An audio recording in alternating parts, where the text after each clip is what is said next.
ያገባል አሁን በሰርግ እዮብ በጣም ቤተሰቡ ብታይ በቃ ትምህርት ትወስጃለሽ ከነሱ ውሸት ነገር የለባቸው። በ22 ዓመታቸው ነው ወንድሞቻቸው የሚያገቡት። ትዳር ራሱ በ22 አይደለ? አዎ 22 አሁን ኢዮብ 23 ነው። በቃ 23 ላይ ያገባለሁ። አላውቀውም። 22 ነው። ይኸውልሽ ታውቂያቸዋለሽ እኔ እኮ እነ ብሩኬና ሀይሚን ብቻ ነው የማውቀው።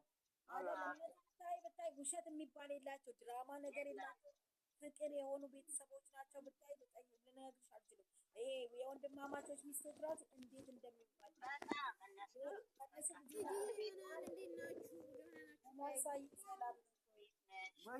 ወይዬ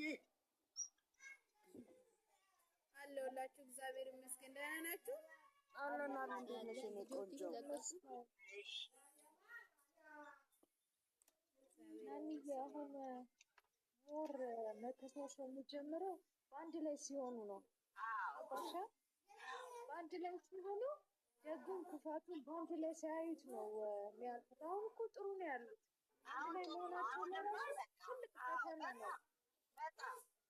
በጣም ኢቨን ናኑ ኢቨን እንኳን አሁን አራት እንኳን ሆኖ ቢኖሩ ማለት ነው።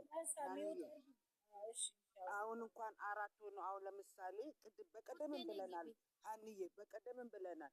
አሁን ሀይሚ ኤግዛምፕል ነው የምሰጣችሁ። አይዶን የኢትዮጵያ ሬንት ስንት እንደሆነ አላውቅም። ኢቨን በወር $45,000 ብትከፍል ዛሬ አሁን የተከራዩት ቤት ለአራት ከኖሩ በሶስት ከሆኑ ሀፉን ነው የምትከፍለው። ያ ማለት ይኸውልሽ እያደገች እየመጣች ነው። እንደዛ እና